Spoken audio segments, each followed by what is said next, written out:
Hey everyone, so I just wanted to quickly talk about all the information we've been getting about Kingdom Hearts lately. I love this franchise.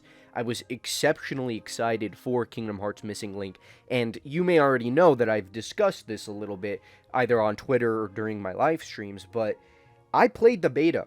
It was a lot of fun. I was very excited for the game to come out. I was one of the people who was anticipating Missing Link to eventually come out because of both the story as well as just the gameplay and being able to play a long running, which I'll get to that later, a long running video game that happens to be Kingdom Hearts. Now, do I think that the game getting canceled is a good thing? Absolutely not. No. I think it's actually devastating for the franchise as a whole, because this isn't an idea of a game that got canceled. This is a game that was heavily in development that got canceled midway through. This hasn't really happened for Kingdom Hearts. It's happened for quite a few different projects with Square Enix, but with Kingdom Hearts, typically everything they've announced typically does come out and is typically, I'm going to say typically like 4 more times, typically. Now, the reason I think it's not a good thing, again, is because of how deep into development the game was, as well as all of the lore and story that would have been optional to know, but would have made it way more immersive and would have been quite important for the overarching story that Kingdom Hearts 4 will be telling us. We don't know how many more Kingdom Hearts games we're going to be getting, especially after Kingdom Hearts 4 comes out. Kingdom Hearts 4 could possibly be the last major title we get, and that is saying a lot. If they just make Kingdom Hearts 4 an exceptionally long story that has everything laid out in it, that doesn't necessarily leave any more doors open for questions, it only leaves what we still don't know and will now never know because Missing Link is canceled. The one good thing I see coming out of this is the idea of the different direction Kingdom Hearts as a whole is going forward in. We're going to probably see less side games, and we're going to probably see more fully fledged console games. And what I mean by this is because we have gotten quite a lot of niche, smaller side games that end up becoming, remastered as movies, or, they end up getting remastered as playable games on consoles because their stories are so relevant to the overall story of Kingdom Hearts. Now, a gacha game that's only available on phone, I don't really know why they probably thought that was a good idea, especially if the story is that important, but Nomura has gone on multiple interviews in the past stating how the story is 100% optional. It just gives you more information to play with in your own head when you're playing Kingdom Hearts 4.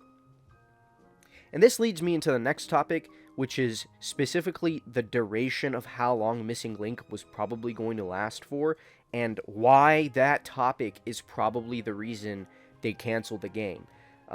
Most Square Enix mobile games, based off of what I have seen, for example, with the Nier video game, as well as like the mobile Final Fantasy VII game, they typically last like 2 years, right?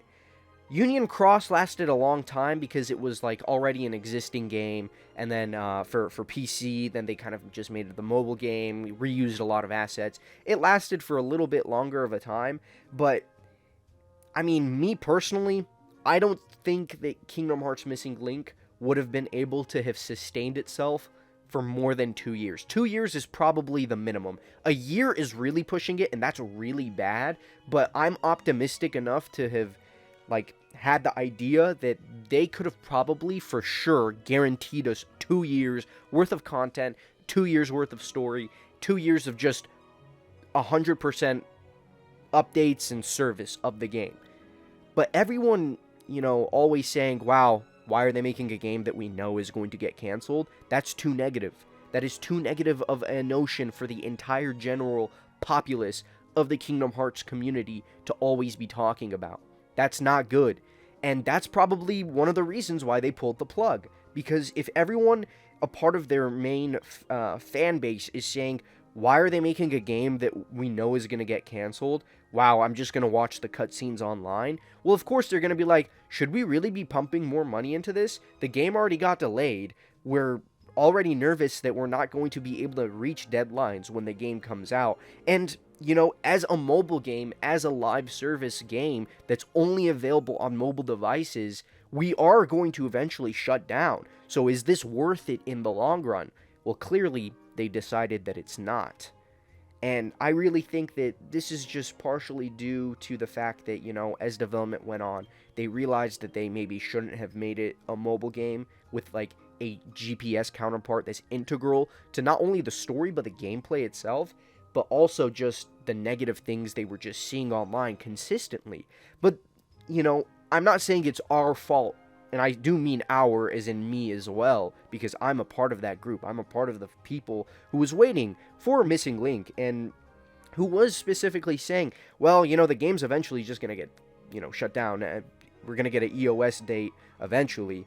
And that's partially Square Enix's fault as well because of just the lack of communication. They didn't give us enough information when the game was actually in development. We went through no information to betas, and the betas were the only source of information we had. And that's not a good thing. If they were consistently, you know, showing off a new screenshot while leading into a beta, I feel like it would have given people more of, you know, okay, development is moving forward, we're seeing actual progress, you know, this game is, like, I may still not play this game, but at least it looks cool.